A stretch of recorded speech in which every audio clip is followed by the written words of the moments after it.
Thank you all so much for being here. It's so great to see so many familiar faces. Please do grab some snacks and a glass of wine. My name is Abby Pawlowski, and I'm the director of the Convergence Collaborative on Supports for Working Families. We released our report today and aligns with many of the 5% of tackling parent level. So we're excited to talk with you about that. We're excited to hear from Senator Gillibrand and Senator Cassidy and give you a flavor of our collaborative with some of the members here and our facilitator. But first, I want to welcome up Mariah Levison. Mariah is the interim CEO of Convergence. She has more than 20 years of collaborative problem-solving and conflict negotiation experience in state government. She also has 2 young boys at home, so I imagine she's doing some conflict negotiation there too. Mariah will give you more context about the organization Convergence and the bridge-building process that led us to this point. Mariah?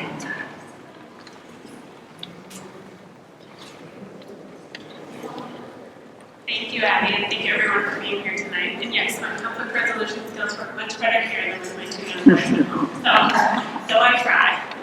So I want to thank everyone on behalf of Convergence for being here tonight to help us celebrate the release of our Convergence Collaborative Supports for Working Families Blueprint for Action. Convergence was founded in 2009 by people like you who chose careers in public service to try to make things better for Americans. Many of us have found that while we were interested in coming together, we found that there was nowhere where we could sit down to explore common values and move past gridlock. So Convergence created an alternative. We use an evidence-based process called collaborative problem solving to bridge ideological, political, and cultural divides. We bring stakeholders, like the folks who you will meet tonight, together who represent the full range of views and influence that's needed to develop wise and durable solutions to divisive issues. Through our process, we help these participants build trust, find common ground, and develop breakthrough consensus solutions on intractable national and state issues. The solutions, like the ones you'll hear about tonight, attract widespread support because of the unusually diverse needs that they meet and the unusually diverse group of stakeholders who champion them. Our track record includes solutions on K-12 education, healthcare, economic opportunity, the federal budget process, and more. And on a more personal note, as Abby mentioned, most of our senior leadership team at Convergence is made up of working moms, so we were thrilled to take on this issue and support the work of the folks who participated in this collaborative. As Abby said, I'm also a working mom and a professional consensus builder. And so I had no doubt that the participants in this process would be able to come together and develop the type of higher ground solutions that integrate wisdom and address the needs of a wide range of stakeholders who would then be able to work together in unlikely alliances to promote constructive change. In times like this, it's not often that we hear stories of polarization and division gets the headlines. So I'm so grateful to be here today celebrating the work of the Convergence Collaborative on Supports for Working Families Blueprint for Action. These solutions have the potential to improve the lives of families and to demonstrate that a more collaborative future is possible. So thank you to the participants in our collaborative, many of whom will join us up here in just a moment, to the Packard Foundation for making this work possible, to all of you for coming out tonight to learn about these solutions to the challenges faced by working families, and to Abby, who directed this project. And now to Abby and our participants to hear more about what they came up with. Thank you.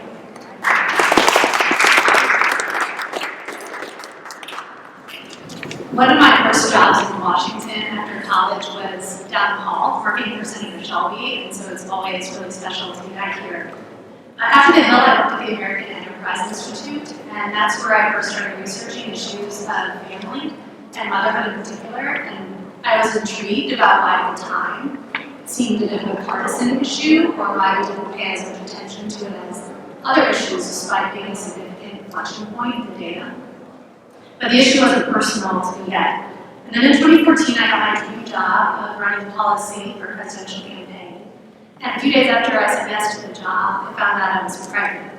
And I had that feeling maybe, of trying to hide it as long as I hood because I was scared of losing my place on the senior team.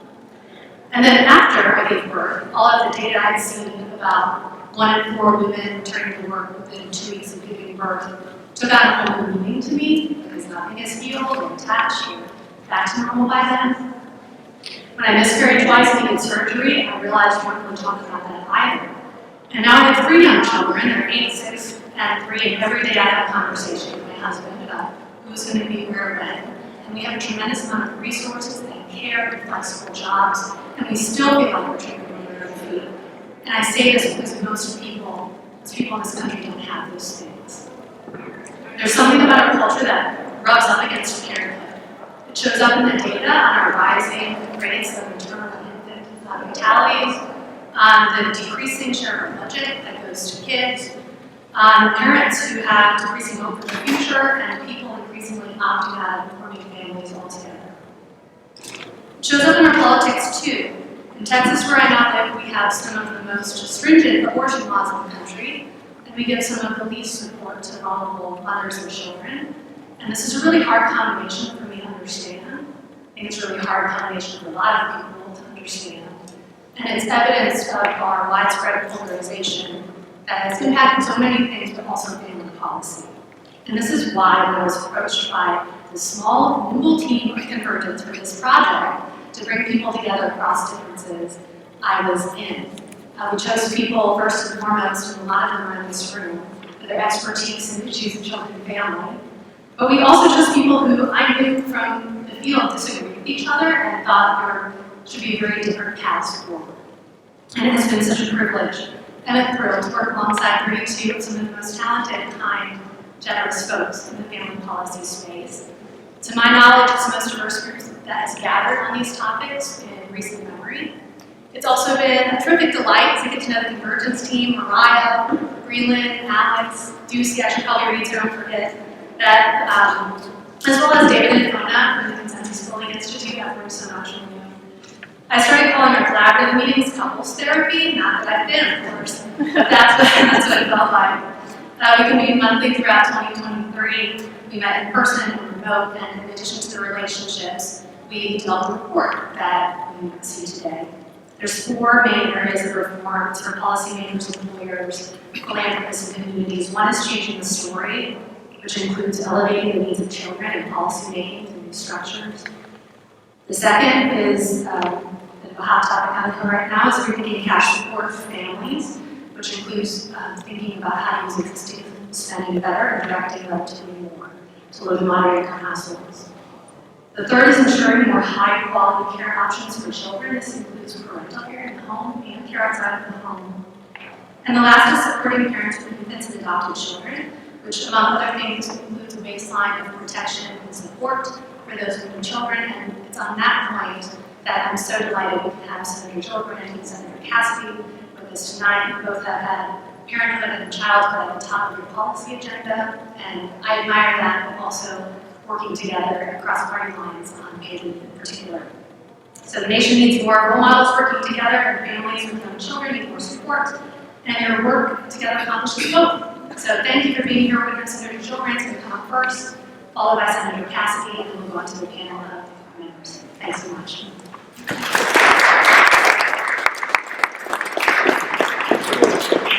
Thank you, Abby, for your great remarks. I appreciate your dedication to service and helping others and using your own lived experience to inform this debate and the solutions that we're offering. I want to thank Convergence for your leadership in this space and for willingness to bring people together to talk about what are the pathways to a successful set of policies that support families, support children, support parents.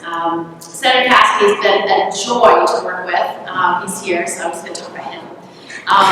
He really, he has a physician's eye, but more than that, he has a caregiver's eye. He has a parent's eye. He has a family member's eye. He cares about the outcome. He wants to find solutions to real challenges that he sees in his own state with his own communities. And I really respect that determination to find those right solutions that he knows he can bring back to a Republican caucus and convince them that this is the right solution at this time. I also want to recognize his staff, who are fantastic. He's got a team of really brilliant young people who are helping us do our work. I also want to recognize my staff that's here. Anna and Gil and others have been just relentless in the search of solutions. We have great panelists, so I'm not going to spend time on recognizing them, but we are lucky to have their expertise here for us to listen to. And I want to thank the Packard Foundation for providing resources and providing the support that we need to collaborate.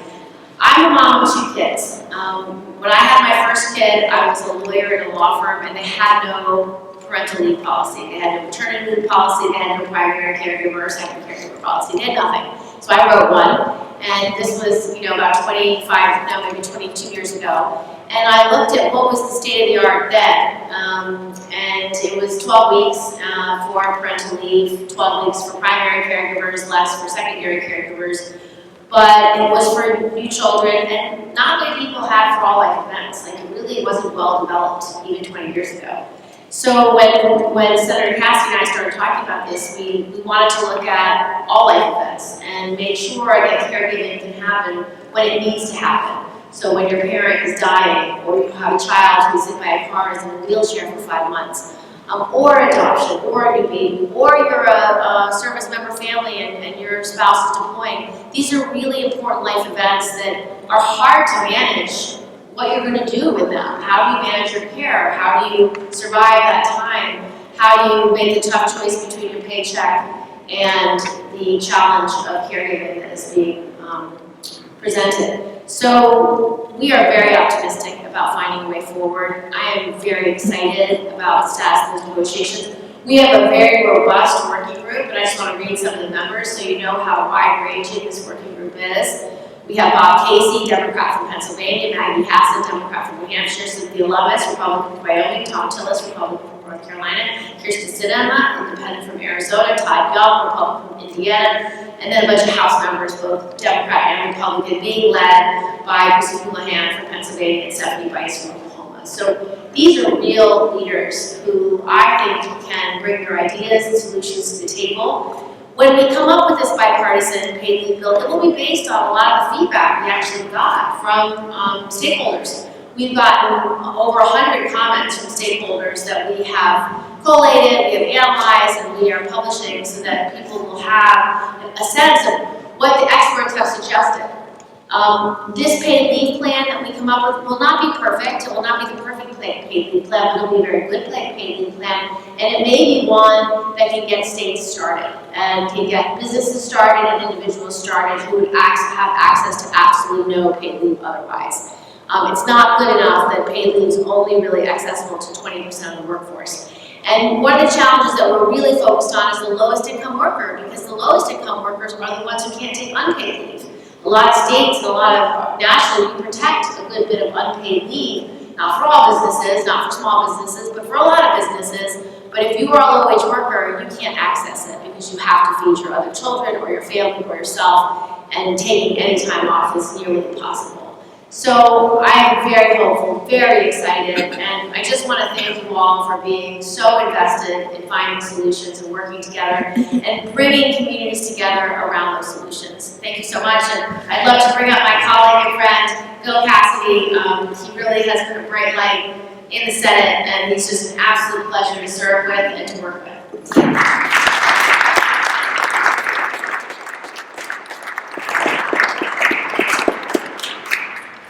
You know, when we end up passing something, it should be named the Kirsten Gillibrand bill. Because she's been so kind of committed to making sure this goes through. And Abby, thank you for the invitation, but more importantly, thank you whenever we're kind of stuck in my office on something. It's like, go Abby. You know what I'm saying? Just see her perspective. And I'm not exaggerating because it's kind of the perspective that she channels from all of y'all. We've made progress. The Pregnant Workers Fairness Act is something. In fact, let me just say this. Oh, I should say one more thing about Kirsten's comments. When she listed those senators, there was a political spectrum there. Cynthia Lummis was a member of the Freedom Caucus on the House side. She's about as conservative as you can get. And then, and I don't know who would be the furthest left on your side, but clearly this is an issue that Rosa DeLauro on the House side is concerned about. And so we have a political spectrum which is likewise concerned about this. And that gives me hope that we could actually find legislation. It'll be difficult. You're going to look at it. You're going to say it's not perfect. But will it move the ball? Yeah, it'll move the ball. Will it help somebody? Yeah, it'll help somebody. And I found around here that people who search for the perfect never were able to achieve the good. We truly hope to achieve the good. I was in Houston yesterday and at a forum, and a young man in the back rose up and he goes, no, the United States has a tiny birth rate, and right now we're supposed to have 2.1 children, and we only have like 1.8, what's going to happen? And so, Senator Cassidy, will you comment on this? And I said, well, you got to support the mom. And you got to support the family. And so I mentioned the Pregnant Workers Fairness Act, which we successfully passed after many attempts last time. And by the way, it wasn't everything the advocates originally hoped for. The perfect bill of rights. Does it make a difference in somebody's life? Yes, it does. And so it's a good bill that's going to actually achieve a lot. And by the way, did I say it? We actually passed it. And now we're working on pay family leave. And it's going to take some struggle to get there. Because we've got this huge kind of fiscal thing. We've got this huge need that we are attempting to address. But usually if you address huge needs, you've got to spend a lot of money. But did I mention we've got this huge fiscal thing? And so somehow we're going to try and balance that and come down. Is it going to be a federal or a state? Is it going to be mandatory or not? All those issues that have to be worked out. But I know we will, because we have Abby on speed dial. And I'm not joking, because those are some of the things we talked about. I think if you're committed, it absolutely won't happen unless y'all are committed. Unless you are the advocates who are coming here, speaking to your member of Congress, to your senator, saying that this is an important thing to do. As long as you do that, there'll be a momentum. Yes, we're going to work on it, but I can tell you that once we get to attempt to socialize it beyond our small working group, it is going to take folks from the outside asking people here to also focus upon it beyond this limited group. If we do that in a partnership, we shall achieve something which will make someone's life better. And that's our goal. Thank you all very much. Thank you.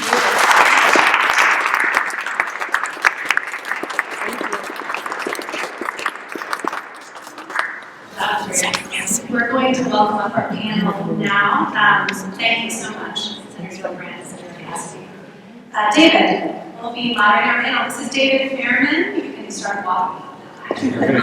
As what did the New York Times today aptly named David Fairman. David Fairman is a senior mediator at the Consensus Building Institute, an associate director at MIT Harvard Public Disputes Program. And we can welcome up the rest of the panel now too. David is joined by 4 collaborative members. We have Anita Gupta, who is president and executive director of the Center for Law and Social Policy. He previously led the work of the Georgetown Center on Poverty and Inequality. Catherine Stevens, who is the founder and president of the Center on Child and Family Policy. Prior to creating the CCFP, Catherine was a resident scholar at the American Enterprise Institute, where she led AEI's Early Childhood Education Program. Lena Guzman is Chief Strategy Officer at Child Trends and Director of the Hispanic Institute. She's a nationally recognized expert on Latino children and families. And Patrick Brown is a fellow at the Ethics and Public Policy Center. He helps lead the Life and Family Initiative, focused on developing a robust pro-family economic agenda. Over to you, David. Abby, thank you so much for this and for your leadership of this enterprise. Thanks to the panelists in advance for coming out and sharing some reflections on the process of the substance. You all met for almost a year, and some of it face-to-face, a lot of it online. This is, I guess, now the norm. And in some of those face-to-face meetings, I was struck by the amount of good listening that was going on. I was also struck by the frankness of the conversation. I just wanted to invite each of you to reflect a little bit on what was this experience like for you. You probably participated in a number of efforts to try to explore difference and find common ground. Anything particular about this one that you'd like to share? And I just wanted to talk about it. India, we're going to go straight down the line here, and then for our next round, we'll come back the other way. Thank you, Dave. This is great. Usually when I'm behind one of these machines with a 5-minute timer, but there's no timer, so I can just keep going, but there isn't this time. First, thanks. Let me pile on with thanks for Abby. I don't know if she's a terrific poke fun or what, but just having a poker face throughout the process is hugely helpful. Look, I think it's a challenging process, at times hard, unpleasant, but I will point out two bits that surprise me and stand out to me. One is, and I don't know if Kathy will remember this, but there have been precisely 2 times in my life when I've had a conversation about policy with someone, and someone said, well, what are we doing for single mothers who are staying at home? And one time was Catherine Stevens, and the other was Hillary Clinton. And I say this because it sort of underscores how much, even though Catherine and I have very different political views, and in some cases different policy views, I don't think you can question at least her commitment to trying to figure out what is best for these families. And similarly, I remember I raised a concern from the left about our paid leave recommendations because our organization want comprehensive paid family and medical leave. We want the big thing that solves the overall problem. And I really hope we get there one day. And I was nervous about parental-only leave, potentially creating some inequities and discouraging employers to hire hire women of childbearing ages, just based on sort of perception. And I don't know if Patrick remembers this, but Patrick was the person who said, you know, that's a really good point.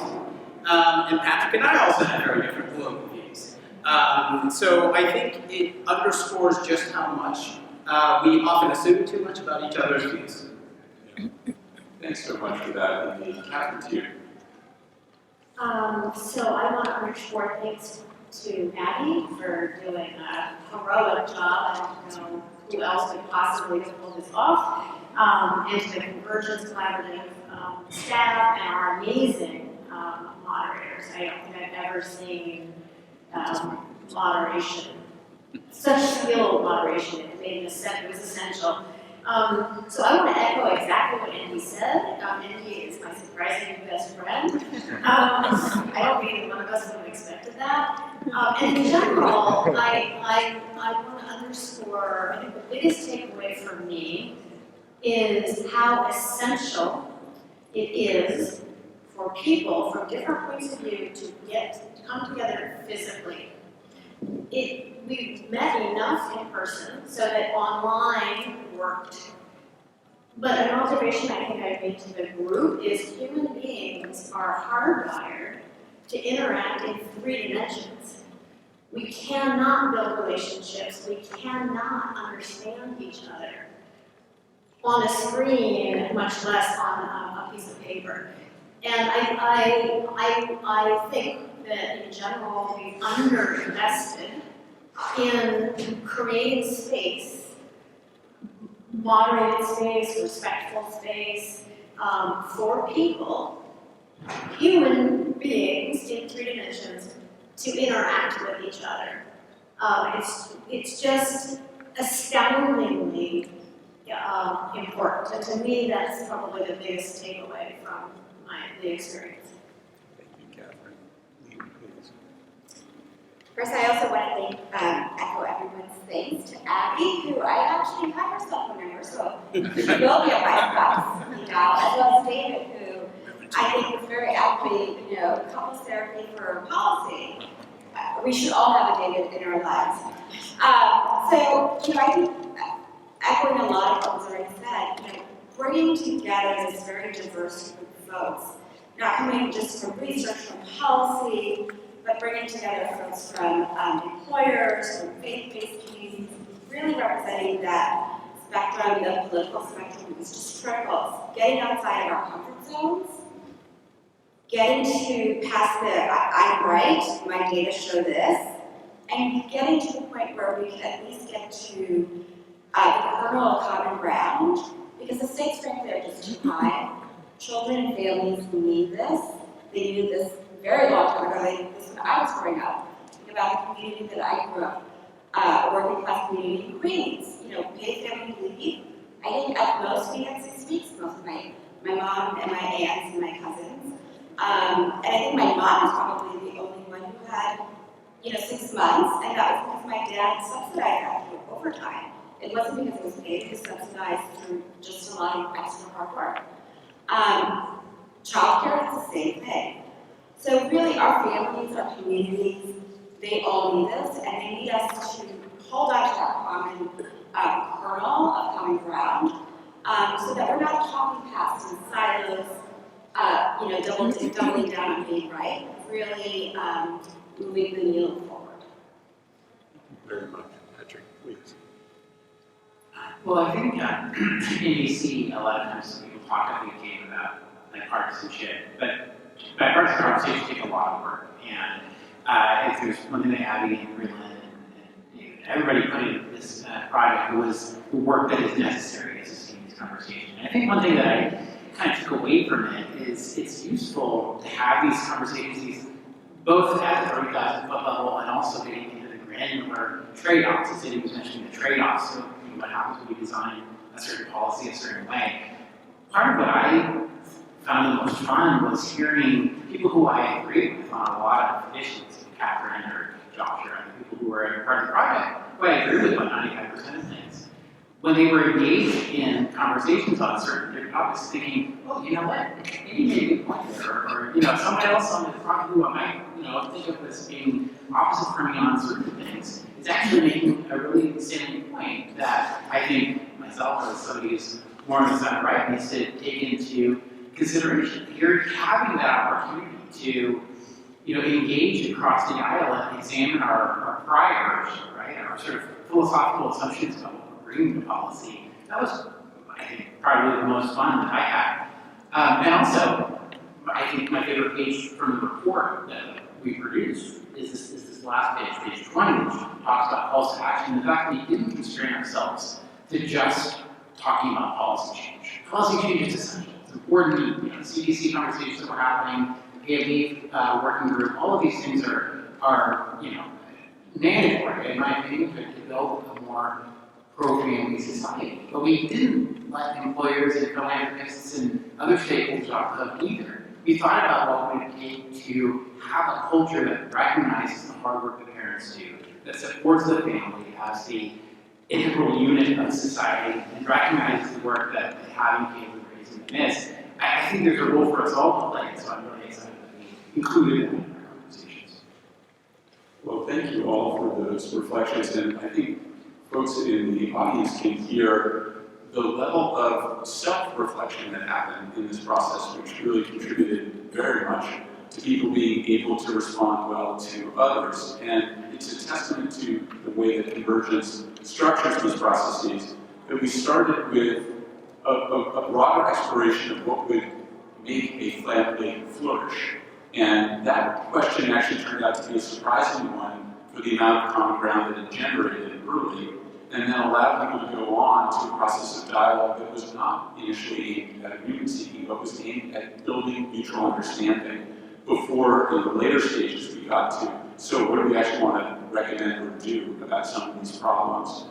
And I just want to compliment all the folks who were in this process for doing it in good faith and really diving in and really using the listening as much as the presentation of their own views to make it possible for people to think of things a little differently and come up with some areas of common ground that surprised, I think, a number of members of the group. With that, I want to just give it one more round from the other end back and give folks a minute to talk a little bit more about policy. You've already heard policy and other actions named, but respecting the short time that we have from Patrick back, maybe one thing that you thought was especially notable that the report called for, either because it represented such interesting common ground or because it's something that you feel strongly about. So Patrick, to you, thanks. Well, we certainly didn't time this report to come out right in the smack dab middle of CDC negotiations, but I'm very glad it did. And I hope that our friends who are here in the Senate and other folks around the Hill will take these recommendations to heart as we negotiate White Smith and everything that comes from that. But, I'll treat that as a win, and we'll hope that happens. I think the next big thing on the agenda, as we heard from earlier, is pay. I think there was enough common ground specifically around the burdens that we hear. We're serious about bringing to the mix home-based care. That is where the majority of children are. That is often one of the only options that's available in rural communities, in particular for families with infants and toddlers. It's truly one of the only options. And how can we better support home-based care, whether it's informal or informal? So I really look forward to seeing that continue and bringing those 2 points forward. So I think the part of the report that I'm most impressed with and excited about kind of builds on what Lena's been saying. The report lays out what is described as a truly holistic child care agenda. And what distinguishes this framing from most other framings is that this report actually also, it highlights the enormous importance of high quality, affordable, reliable care, especially for low-income parents who are working. And it also highlights the role of parents in caring for their own young children, if that's their preference, which for many it is. That emphasis on parents, I think, is too often excluded from our policy debates. And I think in part that's because we forget that when we say child care, what we really mean is the care and raising of young children. The report's acknowledgement of parents' essential role in that and on empowering especially lower income parents to spend more time with their own young children if they want to. I think that really makes a crucial and kind of new contribution to that policy debate. Let me start with sort of a principle and then talk a little bit more about one of the policies. The principle that sort of stood out to me that I think actually helped a lot of us come to agreement when I heard Catherine talk about her emphasis on parents, I realized that we all wanted some meaningful choice for the parents. And that cuts across childcare, lots of different options, including being able to potentially raise your child at home.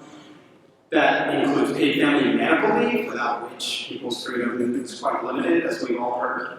And that also includes cash in the form of something like the child tax credit. And what did we recommend for the child tax credit? We recommended that we try to begin the phase-in rate earlier and to accelerate the phase-in.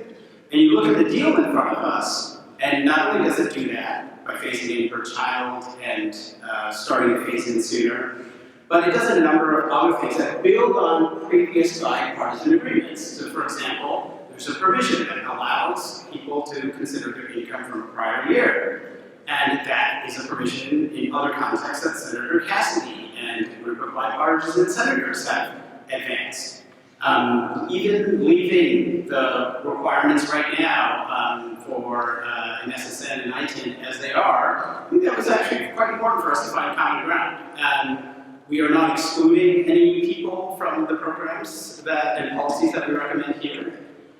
Instead, we looked to figure out how we could include more families, and especially those with the lowest incomes, rather than slicing and dicing them by various sort of categories. So I am particularly excited about that, the CTC recommendations here, but really the timing and the bill.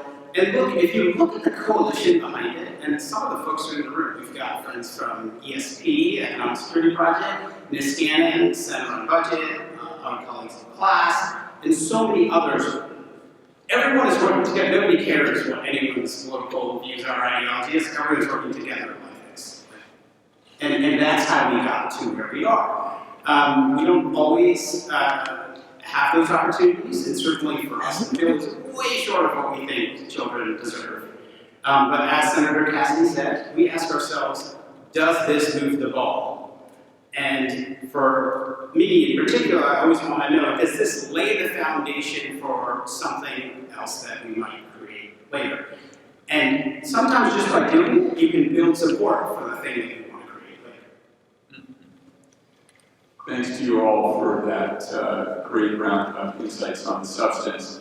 Let me we're going to only spend a few more minutes and then we're going to hand it back to Abby to close this out. But before we do that, I first want to invite anyone who is a member of this collaborative, the folks who actually were part of this dialogue, who would like to speak and just add anything to what's been shared, either on substance or process. If there's anyone who wants to give a remark from the group, please feel free to stand up. I'll happily recognize you. You can introduce yourself. Sorry about the no roving mic thing, but I think the room is small enough. Is there anybody who'd like to, from the group, say anything about the process or the substance? Please. Hi, Tara Watson Brookings. I just wanted to say that I was really impressed at the very beginning of the process, being able to come to some common definitions of what it means for families to flourish, and it wasn't obvious to me that we would find so much consensus there, and I think that really did lay the foundation for the rest of the work. Thank you so much, Tara. Please. Helene Stebbins with the Alliance for Early Success. And I wanted to highlight the changing the story part of it, and I'm going to suggest that maybe there's no brand new ideas in the policy, but this idea that we could maybe change how we talk about this and build a consensus that's so important to get these moved down the field, or whatever we're saying now for the metaphor, of action making. Thank you. Please. Hi everyone, I'm Jan Pedrosa, Viendo Puertas Opening Doors. I really appreciated how we really focused on the needs of families and children. As a father of 3 kids, we're getting our family started and, we're vulnerable in our careers and trying to figure things out.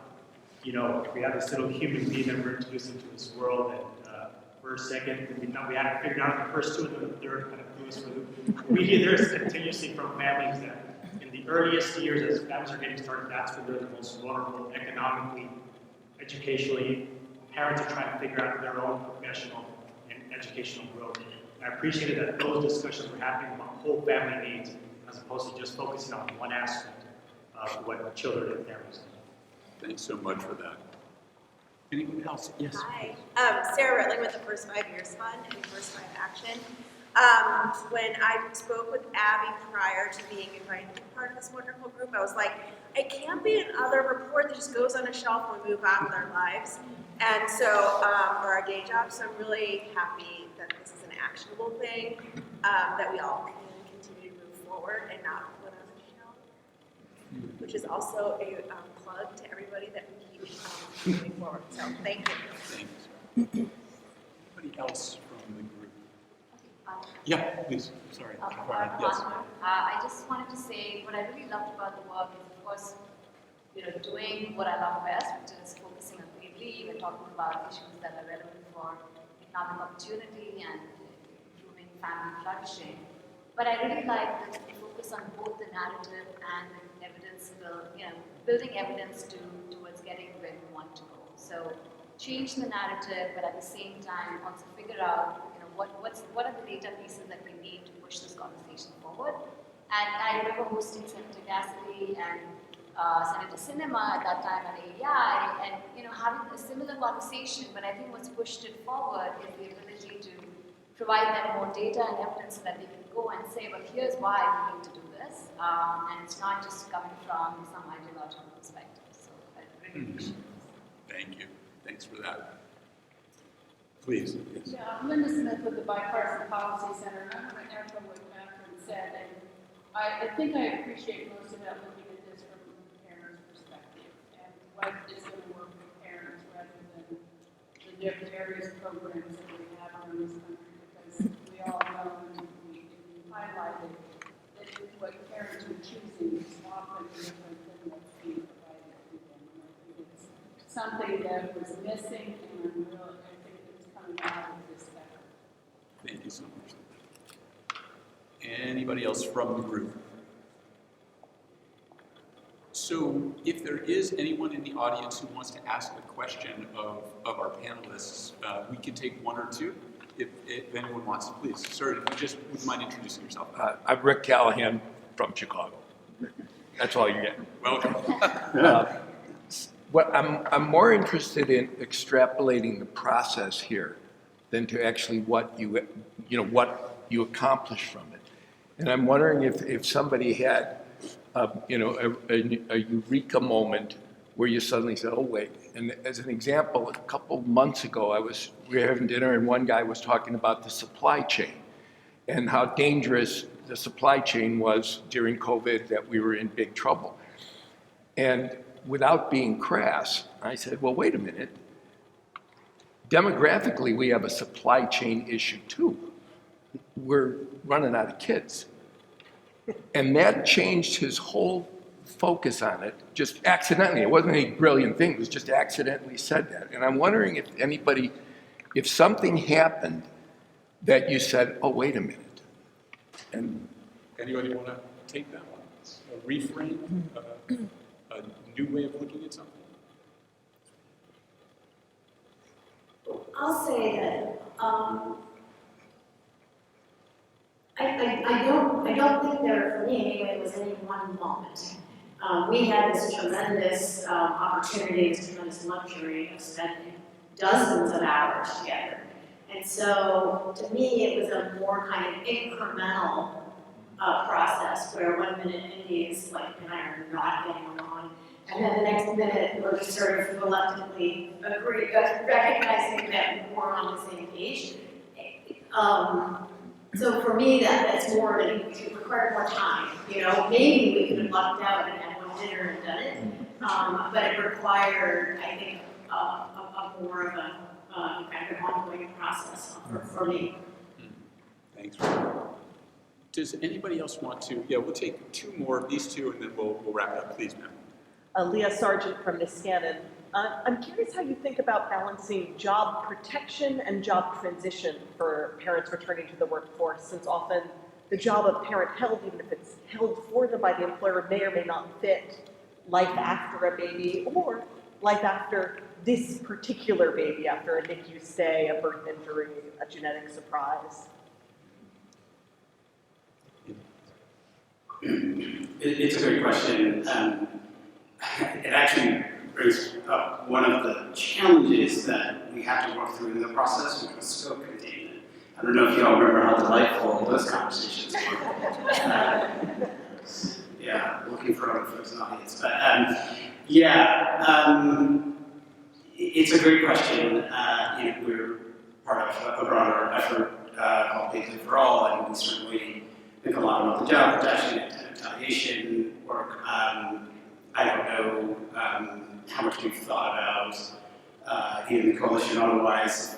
We need to create different types of jobs for parents, maybe even sometimes more part-time, flexible work from home opportunities, etc. But one of the things that we had to do early on, that David and Ona helped us with, one of our other facilitators, was really just decide what was in and what was out. And we partly looked around at the available expertise, and we partly tried to figure out where we could add value and what were some of the biggest areas where we might be able to come to some agreement after we sort of landed on definition of human flourishing. So not necessarily the most satisfying answer, but I immediately thought about the fact that everything was in it first.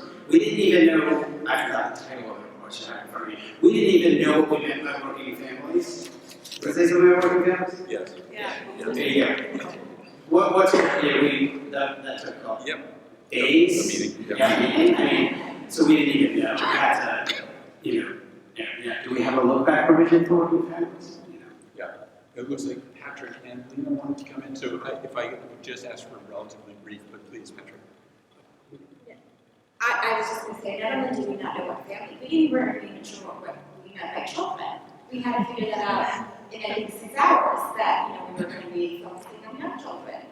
It was a lot to let go of very quickly, but it was impressive that the fact that we actually focused on that flourishing child piece, I think, and flourishing families, I think was very impressive and how quickly we were able to get there.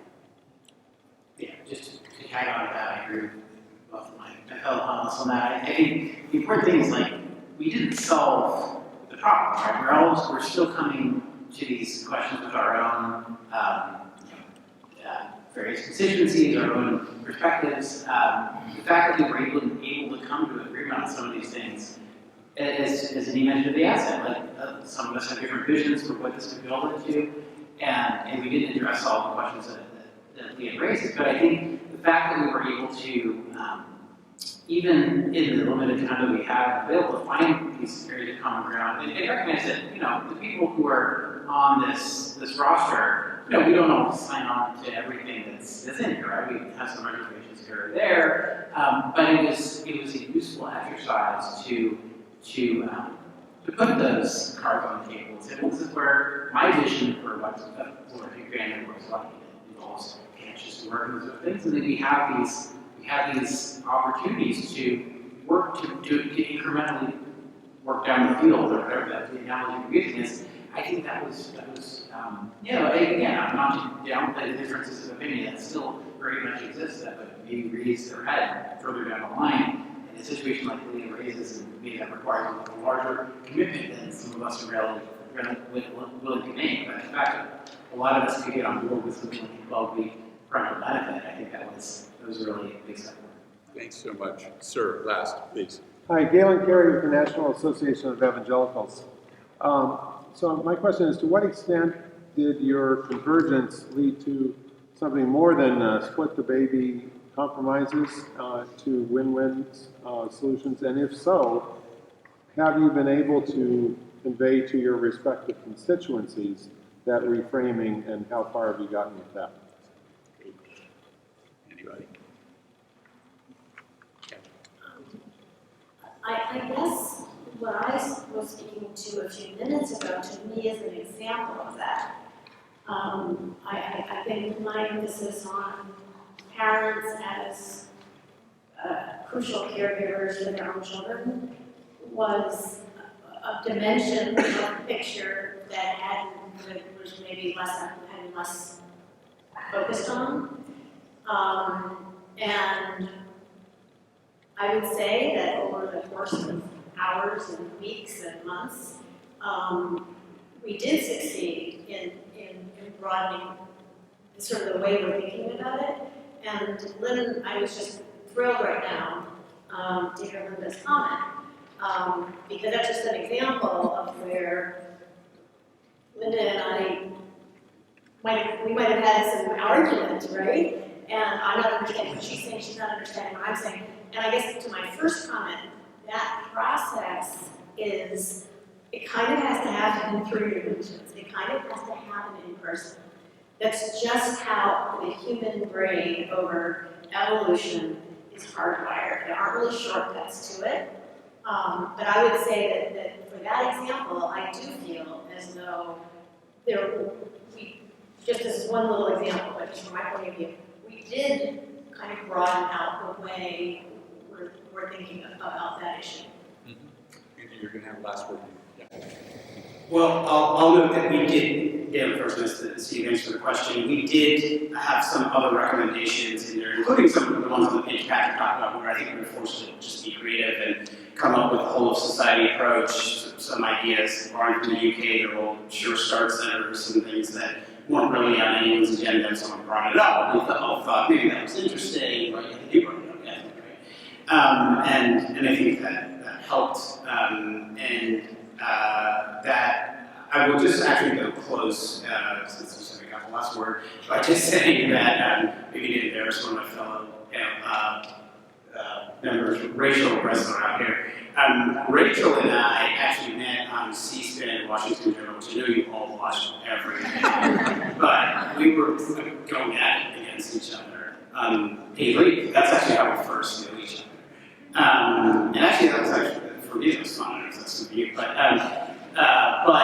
then, this is rare for us to have an opportunity to have some of these conversations in a different setting, and I think that we just had a real opportunity in some ways to figure out, like, what do we really believe, what do we really want, and as others have said here, is there something that we can find that we can agree on?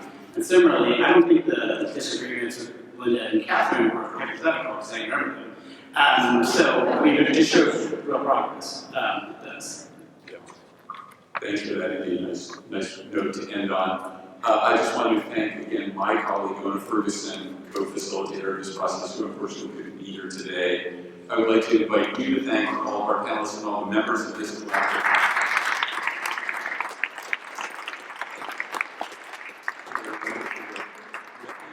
Panelists to return to your seats and hand it back to you, Abby.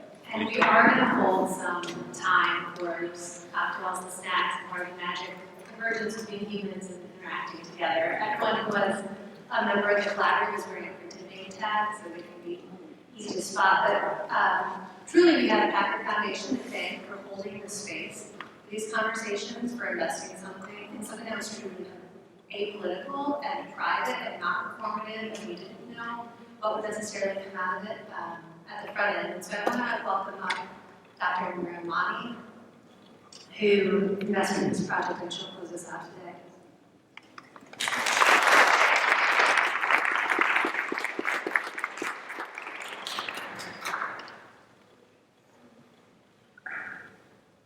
I'm here in front of you, but I also just want to recognize my colleague Katie Beckman. Without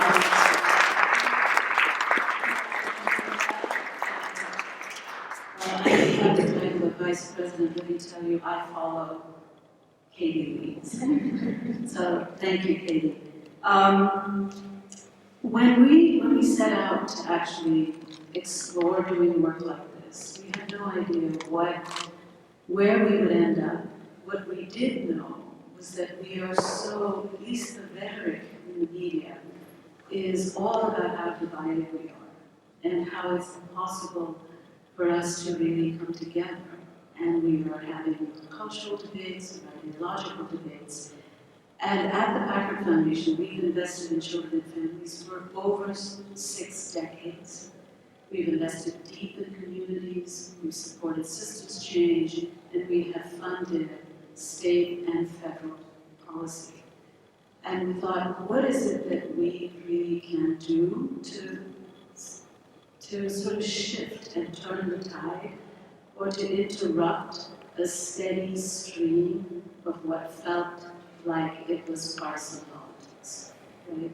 And how can we put children and families back in the center? And we met the Convergence folks, and we met the consensus building team, and Katie got to work with all of you, and really we took your lead. And I want to thank you all for doing this.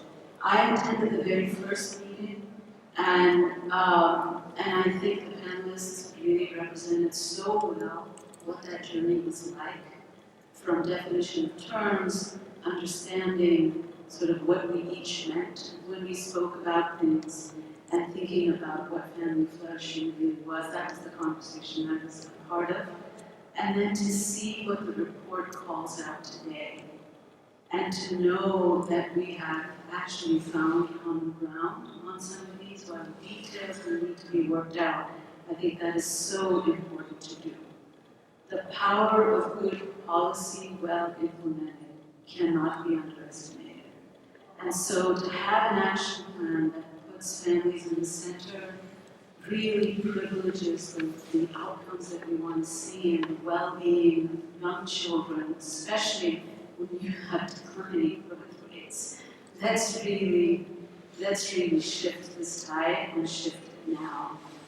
I want to thank every member of the group for investing the kind of time, for giving us the beginnings of a new narrative on children and families. I thought your point was extremely well taken. And I just want to thank, at this moment, Abby, for your leadership on this, really, and for believing that this can be done, and for showing us the way. To all of the collaborative members for the time that you've invested in this. And I want to thank you humbly for inviting the Packer Foundation into this space. There's a lot we have learned, and this is the kind of work we really like to do and support on behalf of children and families. So, Katie and I, thank you together, stand up, Katie.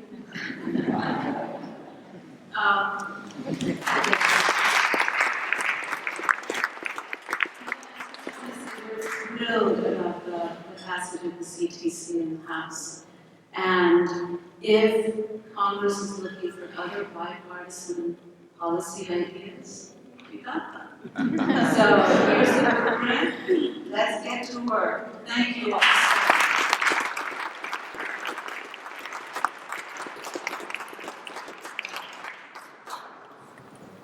Okay, that's the end.